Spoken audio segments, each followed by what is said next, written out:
ሰላም በያላችሁበት እንዴት ቆይታችኋል ተመልካቾቻችን? ይህ የኢትዮጵያ ቴሌቪዥን ነው። 6 ሰዓት ሆኖ ዜና ኢትዮጵያ ከመላው ኢትዮጵያ ወደ እናንተ መድረስ ጀምሯል። ከዚህ ከዋናው ስቱዲዮ ዜና ኢትዮጵያን እየመራው ነጻነት ፍቅሩ ቆይታ አደርጋለሁ። ባልደረቦቻችን በቀጥታ መስመሮቻችን ተገኝተው ደግሞ ተጨማሪ መረጃዎችን እያጋሩን ከኛ ጋር ቆይታ የሚያደርጉ ይሆናል። በኢትዮ ኮደርስ ስልጠና ራሳቸውን ያበቁ ወጣቶች በባህር ዳር እየጨመሩ እየተበራከቱ ስለመምጣታቸው ተገልጿል። ከ15000 በላይ የሚሆኑ ወጣቶች ደግሞ ይህንን ክህሎት ስለማግኘታቸውም ተነግሯል። ይህንን ጉዳይ መነሻ በማድረግ ባልደረባችን ራሄል ፍሬው ኋላ ላይ ቆየት ብላ መረጃዎችን የምታጋራን ይሆናል። በተጨማሪም 89ኛው የካቲት 12 ሰማዕታት መታሰቢያ በዓል በዚህ በአዲስ አበባ በ6 ኪሎ ተከብሯል። ይህንን ስትከታተል ቆይታ ያደረገችው ባልደረባችን ፍሬዎት ረታናት ቆየት ብላ መረጃዎችን የምታጋራን ይሆናል። ቀዳሚ ወዳደረግነው ጉዳይ እናልፋለን። ኢትዮጵያ ያላትን የተፈጥሮ ጸጋ ለማልማትና ለመስራት ምቹ መሆኑን የጠቅላይ ሚኒስትሩ የምስራቅ አፍሪካ ጉዳዮች አማካሪ ሚኒስትር ጌታቸው ረዳ ተናግረዋል። በወለጋ የተሰሩ ፕሮጀክቶች ለሰላም ቁርጠኛ የሆነ ማህበረሰብ ለልማት ከቆመ መሪ ጋር ሲገናኝ ለውጥ ማምጣት እንደሚቻል ያረጋገጠ ስለመሆኑም ገልጸዋል። ኢትዮጵያ ያላት የተፈጥሮ ጸጋ ለመስራት ዝግጁ የሆነ አመራር የአመራሩን መንገድ ተከትሎ አመራሩንም ጭምር ገፍቶ ወደ ልማትና ወደ ስራ መግባት የሚችል ህዝብ እስካለ ድረስ አገሪቱን በአጭር ጊዜ መለወጥ የሚቻል መሆኑን የሚያሳይ ነው። በተለይ አሁን በወለጋ በሁሉም ዞኖች ያደረግነው እንቅስቃሴ ለኔ በግሌ ወለጋ ብዙ ጊዜ ከልማት ጋር ሳይሆን ከጸጥታ ችግር ጋር ማያያዝ በጣም የተለመደ በሆነበት አንዳንዴ አሁን ሳስበው ከአንድ ቦታ ወደ ሌላ ቦታ መንቀሳቀስ ማስቸጋሪ ተደርጎ የሚሳልበት አካባቢ መጥተን በዚህ ደረጃ እጅግ በጣም ተስፋ ሰጪ የሚባል እንቅስቃሴ የታየበት ህዝቡም የታየውን እንቅስቃሴ ማድነቅ ብቻ ሳይሆን የበለጠ ጎልቶ እንዲወጣ የበለጠ እንዲጠናከር ለማድረግ ሙሉ ቁርጠኝነት ያሳየበት ሆኖ ስላየሁት በጣም ትልቅ ነገር ነው የተሰማኝ። እነዚህ በወለጋ እውን የሆኑት ፕሮጀክቶች የአካባቢው ማህበረሰብ ተፈጥሮ የሰጠውን ጸጋ ተጠቅሞ ማልማት እንደሚችል ማረጋገጣቸውንም የጠቅላይ ሚኒስትሩ የምስራቅ አፍሪካ ጉዳዮች አማካሪ ሚኒስትር ጌታቸው ረዳ ተናግረዋል። ይህን አካባቢ በጣም ከረጅም ጊዜ በፊት በተወሰነ ደረጃ አውቀዋለሁ። ግን ብዙ ጊዜ ልማት ርቋቸዋል ተብሎ ከሚነገሩ አንዳንዱ አፍራሽ መልእክት ለማስተላለፍ በሚፈልግበት ሰዓት ህግና ስርዓት የሌለበት አካባቢ ተደርጎ የሚቆጠር የነበረ ነው። በተግባር ግን ህዝቡ ተፈጥሮ የለገሰውን ጸጋ በራሱ ጉልበት በልጆቹ አመራር ጭምር አጠናክሮ ወደ ተሻለ ደረጃ ለማድረስ የሚንቀሳቀስበትና ትልቅ ተስፋ ያለበት አካባቢ ሆኖ ነው ያገኘሁት። በቀጥታ ወደምንመለከታቸው ጉዳዮቻችን እናልፋለን። የጥንታዊት ኢትዮጵያ ጀግኖች አርበኞች ማህበር 89ኛውን የካቲት 12 ሰማዕታት መታሰቢያ በዓል በ6 ኪሎ በሚገኘው የሰማዕታት መታሰቢያ ሐውልት ፊት ለፊት አክብሯል። በበዓሉ ላይም አባትና እናት አርበኞች በመገኘት የአበባ ጉንጉን በማኖር የሰማዕታቱን መስዋዕትነት ዘክረዋል። የጥንታዊት ኢትዮጵያ ጀግኖች አርበኞች ማህበር ፕሬዝዳንት ልጅ ዳንኤል ጆቴ መስፍን ወጣቱ ትውልድ አያትና ቅድመ አያቶቹ ለሀገር ፍቅርና አንድነት የከፈሉትን የህይወት መስዋዕትነት በማሰብ ሀገሩን ከጠላት እንዲጠብቅና ልማቷን እንዲያስቀጥል ጥሪ አቅርበዋል። እዚህ ጉዳይ ላይ ቆይታ እናደርጋለን። በዚህ ጉዳይ ላይ ደግሞ ተጨማሪ መረጃዎችን ልታደርሰን ሪፖርተራችን ፍሬዎት ረታ በቀጥታ መስመራችን ላይ ትገኛለች። ፍሬዎት እንዴት ውለሻል? ይህንን በዓል ስትከታተይ ቆይታ አድርገሻልና እንደው የበዓሉ ድባብ ምን ይመስል ነበር? ምን አይነት መልእክቶችስ ተላለፉ? የሚሉትን መረጃዎች ብታጋሪ። አመሰግናለሁ ነጻነት። እንዴት ዋላችሁ? የካቲት 12 1929 ሞገስ አስገዶምና አብርሃም ደሞጭ የሚባሉ ኢትዮጵያውያን በጣሊያኑ እንደራሴ ማርሻል ግራዛኒ ላይ በወረወሩት ቦምብ መሰረት እንግዲህ ይህንን ከቦምብ ጥቃት የተረፈው ግራዚያኒ ይህንን ምክንያት በማድረግ 30,000 የሚሆኑ ወጣቶች ወይም ደግሞ ኢትዮጵያውያን በአንድ ጀንበር በ3 ቀናት ተጨፍጭፈው እንዲገደሉ ትዕዛዝን አስተላለፈ። ያኔ ታዲያ የአዲስ አበባን አየር የቦምብ ጭስ መፈናት፣ ወጣቶች ህጻናት ከእናቶቻቸው ተነጥቀው እንዲገደሉ ተደረገ። አዛውንቶቹም ደግሞ በመንገድ ላይ እንዲታረዱ ተደረገ። ይህ የሆነው ታዲያ የዛሬ 89 ዓመት ነው። ይህን በማድረግ ታዲያ ጣሊያኖች ኢትዮጵያን አንገታቸውን እንዲደፉ የቆረጡ ቢሆንም ነገር ግን ከባርነት ይልቅ በሞታቸው ጀግንነትን ለማውረስ ያሰቡ ኢትዮጵያውያን በደማቸው ታላቅ ታሪክን ጽፈው አልፈዋል። ይህንን ቀን ለማሰብ ዛሬ እንግዲህ በአዲስ አበባ በሚገኘው በ6 ኪሎ አካባቢ በሚገኘው በሰማዕታት ሐውልት ላይ እነዚህን ሰማዕታት የማሰብ የማክበር ስነ ስርዓት ተካሂዷል። በዚህ ፕሮግራም ላይ የተገኙት እንግዲህ የኢትዮጵያ ጀግኖች አርበኞች ማህበር ፕሬዚዳንት ልጅ ዳንኤል ዶቴ መልእክት አስተላልፈዋል። በመልእክታቸውም ኢትዮጵያ በሀገር ውስጥ ባንዳዎች፣ በውጭ ጠላቶች በየጊዜው ጥቃት እየተቃጣበት እንደሆነ አንስተው ይህንን ግን በጀግንነት መመከት የሚችሉ በርካታ ጀግና ትውልድ ያላት ሀገር ስለመሆኑ አንስተዋል። ዛሬም ላይ ለሚቃጣባት ጥቃት ጥቃቷን መመለስ የሚችሉ በርካታ ጀግኖች ያላት ሀገር ስለመሆኑ አንስተዋል። ሌላው በዚህ ፕሮግራም ላይ የተገኙት የአዲስ አበባ ከተማ አስተዳደር የባህልና ኪነ ጥበብ ቢሮ ምክትል ኃላፊ አዲሱ ዋቁም በኢትዮጵያ በዓለም መድረክ ላይ ነጻነቷን ያስከበረች ሀገር ሆና የተመዘገበች ሀገር እንደመሆኗ ሁሉ ዛሬም በልማት ላይ የጀመረችውን ታሪክ ለማስቀጠልና በደማቁ ለማጻፍ ሁሉም በተሰማራበት ዘርፍ የኃላፊነቱን እንዲወጣ መልእክት አስተላልፏል። ነጻነት፣ ለጊዜው ያለኝ መረጃ ይሄን ይመስላል። ፍሬዎት ረታ፣ ስለ መረጃዎችሽ እናመሰግናለን። በኢትዮ ኮደርስ ስልጠና ራሳቸውን በማብቃት በዲጂታል የስራ ዘርፍ ተጠቃሚ መሆናቸውን የባህር ዳር ከተማ ወጣቶች ተናገሩ። በባህር ዳር ከተማ አስተዳደር ከ15000 በላይ ተማሪዎችና ሰራተኞችን ጨምሮ በዲጂታል እውቀትና ክህሎት ማብቃት መቻሉን የከተማ አስተዳደሩ ስራና ስልጠና መምሪያ አስታውቋል። እዚህ ጉዳይ ላይ ቆይታ እናደርጋለን። በዚህ ጉዳይ ላይ ተጨማሪ መረጃ ልታደርሰን ሪፖርተራችን ራሄል ፍሬው በቀጥታ መስመራችን ላይ ትገኛለች። ራሄል እንዴት ቆይተሻል? በኢትዮ ኮደርስ ስልጠና የወሰዱ ወጣቶች በተለይ በዲጂታል የስራ ዘርፍ ተጠቃሚነታቸው እንዴት ይገለጻል? እዛ ያለውን እውነት ብትነግሪ። አመሰግናለሁ ነጻነት። እንግዲህ ኢትዮጵያ ዲጂታል ኢትዮጵያን እውን ለማድረግ እየሰራች ነው የምትገኘው። ይህንን እውን ለማድረግ ደግሞ እጅግ ቀዳሚ የሆነው የሰው ሀብት ልማት ወይም ደግሞ ማህበረሰባዊ የሆነ የዲጂታል ሊትሬሲ እውቀትና ክህሎት መኖር ቀዳሚው የስራው አካል ተደርጎ እየተተገበረ ነው የሚገኘው። የባህር ዳር ከተማም ይህንን ለማሳካት እንግዲህ 2017 ነው ይህንን ስራ የጀመረው። በዚህም ወቅት 7000 የሆኑ ወጣቶች በተለይም ደግሞ በተለያየ ስራ ዘርፍ ላይ ያሉ ኮምፒውተር ደግሞ ቅርብ የነበሩ ወጣቶች በስፋት ማሰልጠን መቻሉ ተገልጿል። ስልጠናውን የስራና ስልጠና ተቋማት፣ ቴክኒክና ሙያ ተቋማት እንዲሁም ደግሞ የግል ኮሌጆች ጭምር ነው ይህንን የኢትዮ ኮደርስ ስልጠና እየሰጡ የሚገኙት።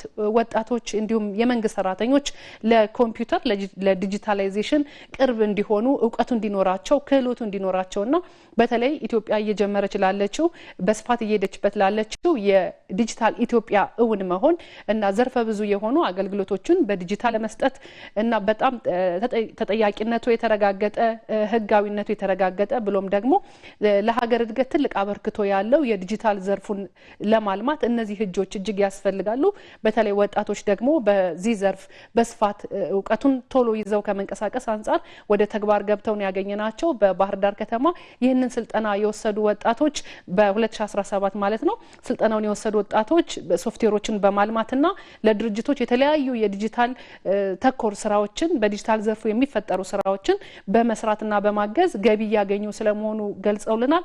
በዚህ ዓመትም የባህር ዳር ከተማ አስተዳደር 13000 የማህበረሰብ ክፍሎችን ማለትም ወጣቶች፣ ሴቶች በተለይ ደግሞ በመንግስት የተቋማት ስራ ውስጥ የሚገኙ የህብረተሰብ ክፍሎች የዲጂታል እውቀትና ክህሎታቸውን እንዲያዳብሩ የሚያስችለውን የ5 ሚሊዮን ኢትዮ ኮደርስ ስልጠና እየተሰጠ ነው የሚገኘው። 13000 ለማሳካት አቅዶ በዚህ 6 ወራት ውስጥ 8000 የማህበረሰብ ክፍሎች በተለይ የመንግስት ሰራተኞችና ወጣቶች ስልጠናውን ማግኘት ስለመቻላቸው ተገልጿል። እንግዲህ በመንግስት አገልግሎት ውስጥ የዲጂታላይዜሽን ትግበራ በስፋት እየተሳለጠ ነው።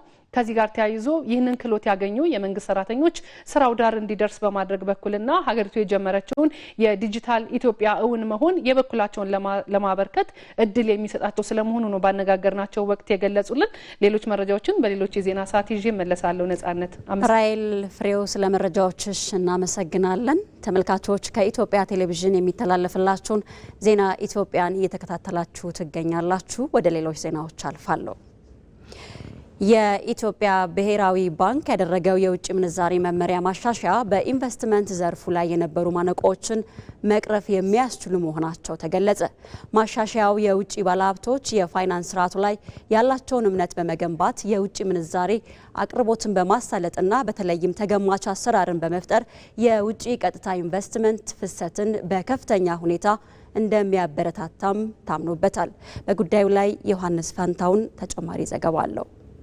የኢትዮጵያ ብሔራዊ ባንክ በቅርቡ ያወጣው የውጭ ምንዛሪ መመሪያ ማሻሻያ በኢትዮጵያ ኢንቨስትመንት ከባቢ ላይ ለዓመታት ሲንከባለሉ የነበሩ ቁልፍ ማነቆዎችን የሚፈታና የውጭ ቀጥታ ኢንቨስትመንትን በከፍተኛ ሁኔታ ለማበረታታት የሚያስችል ነው። ለመሆኑ የኢትዮጵያ ብሔራዊ ባንክ አዲስ የውጭ ምንዛሪ መመሪያ ማሻሻያ ለውጭ ቀጥታ ኢንቨስትመንት መስፋፋት ምን ትርጉም አለው? በትንታኔ እንመልከተው። ብሔራዊ ባንክ ይፋ ያደረጋቸው 19 የሚደርሱ ማሻሻያዎች በተለይም የውጭ ምንዛሪን የማንቀሳቀስ፣ የትርፍ ድርሻን ወደ ውጭ የመላክና የብድር አቅርቦት ሂደቶችን በማዘመን ላይ ያተኮሩ ናቸው። በተደረገው ማሻሻያ ለውጭ ቀጥታ ኢንቨስትመንት እንቅፋት የነበሩ ቢሮክራሲያዊ አሰራሮች መወገዳቸው ትልቅ ትኩረትን ስቧል። ዋና ዋናዎቹ ነጥቦችም የሚከተሉት ናቸው። የትርፍ ድርሻና የውጭ ብድር ክፍያ በቀላሉ መፈጸም። ከዚህ ቀደም የውጭ ባለሀብቶች ያገኙትን ትርፍ ወደ ሀገራቸው ለመላክ ብሔራዊ ባንክን ፈቃድ መጠበቅ ግዴታቸው ነበር። የተሻሻለው መመሪያ ግን የንግድ ባንኮች ራሳቸው የኦዲት ሪፖርትን መሰረት በማድረግ የተጣራ ትርፍን ወደ ውጭ እንዲላክ እንዲፈቅዱ ስልጣንን ሰጥቷቸዋል። ይህም ባለሀብቶች በኢትዮጵያ ገበያ ላይ ያላቸውን እምነት በከፍተኛ ደረጃ ይጨምረዋል። በተመሳሳይ የውጭ ብድርና የአቅራቢዎች ብድር ክፍያዎችም ያለ ብሔራዊ ባንክ ጣልቃ ገብነት በባንኮች በኩል እንዲሰናገዱ ተፈቅዷል። ሌላው አዲሱ መመሪያ ያስገኘው ጥቅም ቢሮክራሲን ማስወገድ ነው። የውጭ ኩባንያዎች የውጭ ምንዛሪ ሂሳብ ለመክፈት ከዚህ በኋላ የብሔራዊ ባንክን ደብዳቤ አይጠብቁም። የኢንቨስትመንት ፈቃድና የግብር መለያ ቁጥር ወይንም ቲን ነምበር በማቅረብ ብቻ በመረጡት ባንክ ሂሳብ መክፈትን ይችላሉ። ይህ ውሳኔ ንግድ ለመጀመር የነበረውን ሂደት ያሳጥረዋል። ሌላኛው በመመሪያው የተካተተው የአገልግሎት ዘርፍ ላኪዎች ማበረታቻ ነው። በአገልግሎት ዘርፍ የተሰማሩ ላኪዎች ያገኙትን ሁሉንም የውጭ ምንዛሪ ገቢ ላልተወሰነ ጊዜ በሂሳባቸው ማቆየት እንዲችሉ ተደንግጓል። ይህ በተለይም በቱሪዝም፣ በቴክኖሎጂ ለሚሰማሩ የውጭ ኢንቨስተሮች የጥሬ ገንዘብ አቅርቦት ችግርን ይቀርፋል። የምንዛሪ ገደቦች መነሳት በመመሪያው አዲስ ከተካተቱ ማሻሻያዎች ሌላኛው ነው። $10,000 በላይ የሚይዙ ተጓዦችና አስመጪዎች ይጠየቁት የነበረው የጉምሩክ ዲክላራሲዮን ግዴታ መነሳቱ የውጭ ምንዛሬ ወደ ባንክ ስርዓቱ በቀላሉ እንዲገባና ኢንቨስተሮች ያለ ስጋት ገንዘባቸውን እንዲያንቀሳቅሱ እድልን ፈጥሯል። የኢትዮጵያ ብሔራዊ ባንክ ያደረገው የውጭ ምንዛሪ መመሪያ ማሻሻያ በዓለም ላይ በኢኮኖሚ እድገት ውጤታማ የሆኑ ሀገራት ካለፉበት መንገድ ጋር ተመሳሳይነት አለው። በዚህ ረገድ ቪየትናም፣ ህንድና ሞሪሼስ በጉልህ ተጠቃሾች ናቸው። እነዚህ ሀገራት ተገማችና ለአሰራር ቀላል የሆነ የውጭ ምንዛሪ አስተዳደር በመተግበራቸው የውጭ ቀጥታ ኢንቨስትመንትን በከፍተኛ መጠን መሳብ ችለዋል። የሀገራቱን ልምድ በጥቂቱ እንመልከት። ቪየትናም እንደ አውሮፓውያን አቆጣጠር በ1980ዎቹ መጨረሻ ላይ ቪየትናም የተዘጋውን ኢኮኖሚን ዶይሞይ በሚል የሪፎርም ፖሊሲ ስትከፍት የወሰደችው ዋና እርምጃ የውጭ ምንዛሪ ተመን በገበያ እንዲወሰን ማድረግና የውጭ ኩባንያዎች ትርፋቸውን ያለምንም ጫና ወደ ሀገራቸው እንዲልኩ መፍቀድ ነበር። ቪየትናም የውጭ ኢንቨስተሮች የውጭ ምንዛሪ ሂሳብ እንዲከፍቱና ያገኙትን ዶላር እንዲያወጡ የነበሩትን ጥብቅ ገደቦች አነሳች። ይህ እርምጃ እንደ ሳምሰንግና ኢንቴል ያሉ ግዙፍ ኩባንያዎችን ስቧል። በአሁኑ ሰዓት የቪየትናም የውጭ ንግድ በዓመት ከ$300 ቢሊዮን በላይ የደረሰ ሲሆን ለዚህ ስኬት ቁልፉ ባለሀብቱ ያገኘውን ትርፍ ይዞ መውጣት እንዲችል መተማመኑ ነው። ህንድ ከፈረንጆቹ ከ1991 በፊት ህንድ በተወሳሰበ የቢሮክራሲ ሰንሰለት ትታወቅ ነበር። ኢንቨስተሮች የምንዛሪን ለማግኘት ሆነ ንግድን ለመጀመር የመንግስትን ፈቃድ መጠበቅ ግዴታቸው ነበር። ህንድ የውጭ ቀጥታ ኢንቨስትመንት ፖሊሲዋን በማሻሻል አዲስ አሰራርን ዘርግታ በዚህ አሰራር መሰረት ኢንቨስተሮች የመንግስት ባንክን ፈቃድ መጠበቅ ሳያስፈልጋቸው በንግድ ባንኮች በኩል ኢንቨስት ማድረግ እና ትርፍ መላክ ቻሉ።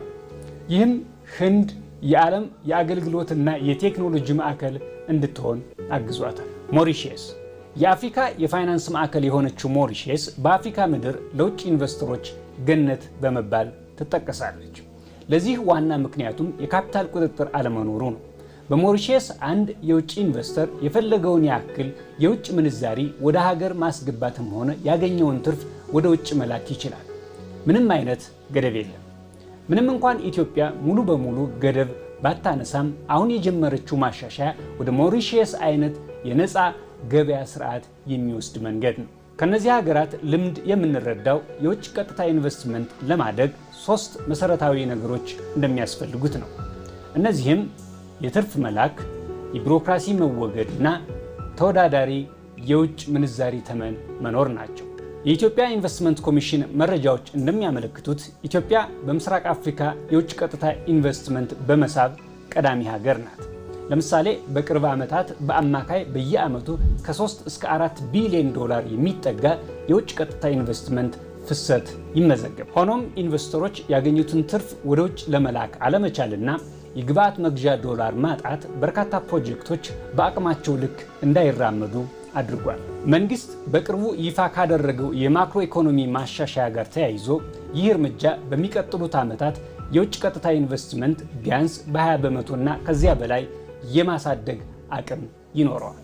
የብሔራዊ ባንክ የውጭ ምንዛሪ መመሪያ ማሻሻያ መንግስት ኢኮኖሚውን ለዓለም አቀፍ ገበያ ክፍት ለማድረግ የጀመረውን ጉዞ የሚያጠናክርም ነው። በተለይም ኢንቨስተሮች ያለ ብሔራዊ ባንክ ቀጥተኛ ተሳትፎ ትርፋቸውን እንዲልኩና ብድር እንዲያገኙ መፍቀዱ በኢትዮጵያ ላይ የነበራቸውን የኢንቨስትመንት ስጋት በመቀነስ ተመራጭ የኢንቨስትመንት መዳረሻ እንድትሆን ወሳኝ ሚናን ይጫወታል። የአብይ ጾምና የረመዳን ጾም በአንድ ወቅት ላይ መገጣጠማቸው በኢትዮጵያ ያለውን የአብሮነትና የሰላም እሴት ይበልጥ የሚያጎላ መሆኑ ይገለጻል። የክርስትናና የእስልምና ሃይማኖቶች የዘመናት የአብሮነት ታሪክም አላቸው። ይህንን መነሻ በማድረግ ባልደረባችን ሙሉ ግርማይ ተከታዩን ዘገባ አዘጋጅቷል። የኢትዮጵያ ሃይማኖቶች አብሮነት ዘመናትን ያስቆጠረ የሀገሪቱ የማህበራዊ መዋቅር መሰረት ሆኖ ነው። ኢትዮጵያ እንደ ሀገር ህዝቦቿና መንግስቷ ከእነዚህ ሃይማኖታዊ ስርዓቶች ብዙ እሴቶችን ወርሰዋል። ለክርስትናም ሆነ ለእስልምና ቀደምት መዳረሻ የሆነች ኢትዮጵያ የአብሮነትና የመቻቻል ታሪክንም ተላብሳ ኖራለች። ብሔራዊ አንድነትንም ሆነ ማህበራዊ ትስስርን ለማጠናከር የሃይማኖቶች አብሮ የመኖር ውጤት በጎላ ይነሳል። ታዲያ እነዚህ እምነቶች አጽዋማት በዚሁ በያዝነው ሳምንት ውስጥ አንድ ላይ መግባታቸውም ለኢትዮጵያውያን ልዩ አንድምታን የሚሰጥ ነው። አብሮነትን መገለጫቸው ያደረጉት እምነቶች ይበልጡኑ ጎልቶ የሚታይበት ወቅት ነው። በኢትዮጵያ ኦርቶዶክስ ተዋሕዶ ቤተክርስቲያን አስተምሮ መሰረት ከሰባቱ አጽዋማት መካከል ለ55 ቀን የሚጾመው አብይ ጾም ዋነኛውና ታላቁ ነው። የረመዳን ጾምን በእስልምና እምነት ተከታዮች ዘንድ በጉጉት የሚጠበቅ የተቀደሰ ወር ነው። ሁለቱ አጽዋማት ለምዕመኑ ጉልህ ሃይማኖታዊ ስርዓቶች ናቸው። ራስን መግዛት፣ ትዕግስትና መንፈሳዊ እድገትን ያጎላሉ። የክርስትናም ሆነ የእስልምና ሃይማኖት ይቅርታ፣ በጎ አድራጎትና እርቅ የአስተምህሮቶቻቸው መሰረቶች ናቸው። ጽኑ ሃይማኖትን፣ እውነተኛ ፍቅርን፣ ዘላቂ ሰላምን፣ ልባዊ አንድነትን፣ የማይናወጽ ፍትህንና እኩልነትን፣ ወሰን የሌለው ርህራሄን በውስጣችን ብሎም በዓለማችን ማስረጽ እንደሆነ በውል ተገንዝበን ጾሙን መጾም ይገባል። ስንጾምኛ አይናችን ጾም ናት፣ አፍንጫችን ጾም ነው፣ ጆሮአችን ጾም ነው፣ እጅ እግራችን ጾም ነው፣ ሁለመናችንም ከሐራም ጾም ነው ማለት ነው። በጉርብትና መስተጋብሩም ክርስቲያኑ ለሙስሊም ወንድሙ የኢፍጣር ግብዣ የሚያደርግበት፣ ሙስሊሙም ለክርስቲያን ወንድሙ ያለውን አክብሮት የሚገልጽበት ወቅት ነው። አቅመ ደካሞችን መርዳትና መደገፍ በጾሞች ወቅት በስፋት የሚታዩ የበጎ አድራጎት ተግባር ውስጥ ተጠቃሽ ናቸው። እንዲህ ያለው ሴት የማህበራዊ ኃላፊነት መንፈስን የሚፈጠር ነው። አቅም ለሌላቸው ወገኖች እጅ መዘርጋትም ተጠናክሮ መቀጠል ያለበት የሃይማኖቶችም መልእክት ነው። ከልብ በመጸለይ እንደዚሁም የተራቡትን በማጉረስ፣ የታረዙትን በማልበስ፣ የተጠሙትን በማጠጣት፣ የተጣሉትን በማስታረቅ፣ ፍትህ ለተነፈጉትም እውነተኛ ፍትህን በመስጠት መዋዕለ ጾም እንድንጾመው በእግዚአብሔር ስም አባታዊ መልእክታችንን እናስተላልፋለን። ጎረቤቶቻችን እያስታወስን፣ አቅመ ደካማዎችን እያስታወስን፣ ማፍጠሪያ የሌለውን አካል ሁሉ እያስታወስን፣ በተለይ ከቤት ንብረታቸው የተፈናቀሉትን በየአሉበት እያስታወስን ከነሱ ጋራ እንድንጾም በዚህ አጋጣሚ አደራ ለማለት ወዳለሁ። የክርስትናና የእስልምና ሃይማኖት ተከታዮች የጾም ወቅቶች ሃይማኖታዊ ስርዓቶች ብቻ ሳይሆኑ ለሀገር አንድነት፣ ሰላም፣ ኢኮኖሚያዊ እድገትና ስነ ምግባራዊ አስተዳደር ጠንካራ መሳሪያዎች ናቸው። ሰላምና መረጋጋትን በማንገብ በማህበረሰብ መካከል ያለው ትስስር እንዲጎለብትም ሚናቸው የላቅ ያደርገዋል። ኢትዮጵያ እንደ ሀገር እነዚህ ወቅቶች ማህበራዊ ስምምነትን ለማጎልበት፣ ግጭቶችን ለመቀነስ፣ በጎ አድራጎትን ለማበረታታትና ጠንካራ ሀገርን ለመገንባት ተጨማሪ አቅም የሚሆኑ ናቸው።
ተመልካቾች አሁን ደግሞ ጠቅላይ ሚኒስትር አብይ አህመድ በነቀምቴ የተቀናጀ የግብርና ኢንዱስትሪ ፓርክና ቡሳ ጎኖፋ ኦሮሚያ የተቀናጀ የምግብ ኢንዱስትሪ ያደረጉትን ጉብኝት ተከታትለን እንመለሳለን።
ተመልካቾች ከኢትዮጵያ ቴሌቪዥን የሚተላለፍላችሁን ዜና ኢትዮጵያ እየተከታተላችሁ ትገኛላችሁ። ወደ ሌሎች ዜናዎቻችን እናልፋለን።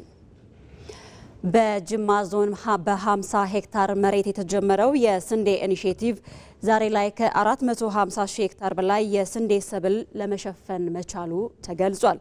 ቀደም ሲል ይነሱ የነበሩትን የማዳበሪያ፣ የምርጥ ዘር እንደዚሁም የመድኃኒት አቅርቦት ችግር በመቅረፍ ረገድ አርሶ አደሮች ምርታማነታቸውን ለመጨመር እንዳስቻላቸውም ተናግረዋል። ራሄል አብደላ በጉዳዩ ላይ ተጨማሪ ዘገባ አላት። ነጋባ ጀበል ይባላል። በጅማ ዞን ቀርሳ ወረዳ ዋይ ሰቦ ቀበሌ አርሶ አደር ነው። አርሶ አደሩ ከዚህ ቀደም የስንዴ ምርት ለማምረት በርካታ ፈተናዎች ይገጥሙት እንደነበረ ያስታውሳል። ከጊዜ ወዲህ ግን መንግስት ለዘርፉ በሰጠው ትኩረት ያለ ስጋት ስንዴን ለማምረት በመቻሉ ተጠቃሚ መሆን መጀመሩን ይናገራል። ከዚህ በፊት ስንዴን ለማምረት ማዳበሪያና ምርጥ ዘር የማግኘት እድል አልነበረንም። ብዙ ችግር ይገጥመን ነበር። በዚህ ምክንያት ስንዴን የማምረት ፍላጎት አልነበረንም። አሁን ግን የግብርና ባለሙያዎች እገዛ እያደረጉልን ማዳበሪያና ምርጥ ዘር በጊዜ እያቀረቡልን ምርታችንም ሲደርስ በማሽን እንድንሰበስብ እየረዱን በመሆኑ ተጠቃሚ ሆነናል። በዞኑ በአርሶ አደሮች ይነሱ የነበሩትን የማዳበሪያ፣ የስንዴ ምርጥ ዘር፣ የመድኃኒቶች በጊዜና በብዛት ያለመድረስ ችግሮችን ለመቅረፍ በተሰጠ ትኩረት በአሁኑ ወቅት የተሻለ ምርት በማሳ ላይ ለማየት መቻሉን የዞኑ ግብርና ጽሕፈት ቤት ኃላፊ ቲጃኒ ተማም ይገልጻሉ። ለመንግስትም አቅጣጫ ተደርጎ ባሉት ማህበራት፣ ባሉ ዩኒዮኖች፣ ባሉ ዋን ስቶፕ ሾፖች አርሶ አደሩ የሚፈልገውን ማዳበሪያ፣ ዘሮችንና የተለያዩ ኬሚካሎችን እንዲቀርብ ተደርጓል። ከዚህ ተነስተን እንግዲህ በዘንድሮ ዓመት ግን ባገኘነው ተሞክሮ ቀደም ብለን የተለያዩ የዋግም የተለያዩ የበሽታ ኬሚካሎችንም እያቀረብን ስለሆነ አርሶ አደሩ የኛን ተጠቅሞ ምርቱ ሳይቀንስ ቀደም ብሎ ስለተጠቀመ ምርቱም ቆንጆ ሁኔታ ላይ ነው ያለው። ከዓመታት በፊት በጅማ ዞን በነዲጊቤ ወረዳ በ50 ሄክታር የተጀመረው የስንዴ ልማት ክላስተር ዛሬ ላይ ከ400 ሺህ ሄክታር መሬት በላይ በስንዴ ምርት ለመሸፈን መቻሉን የዞኑ አስተዳደር ቲጃኒ ናስር ይናገራሉ። በዘንድሮ ዓመት የምርት ዘመን ከ11 ሚሊዮን ኩንታል በላይ የስንዴ ምርት ለማግኘት ታቅዶ እየተሰራ መሆኑን ይገልጻሉ። ዘንድሮ 2018 ቢያንስ 450 ሺህ ሄክታር ከ400 ሺህ አርሶ አደር በላይ 18 ሺህ ክላስተር እንዲሁም ደግሞ ከ1340 ትራክተሮችን አለን። ከ12 ሺህ ሞተር ፓምፕ አለን። ይህንም በአንድ ላይ በማቀናጀት 2018 ይህንን ደግሞ አርሶ አደራችንና ግብርና ባለሙያ አንድ ላይ በመሆን ይሄ ጥሩ ስራ ተሰርቷል። ጅማ ዞን በኦሮሚያ ክልል በመኸር ወቅት 11.8 ሚሊዮን ሄክታር መሬት በተለያየ ሰብል የተሸፈነ ሲሆን እስካሁን 314 ሚሊዮን ኩንታል ምርት ለመሰብሰብ ተችሏል።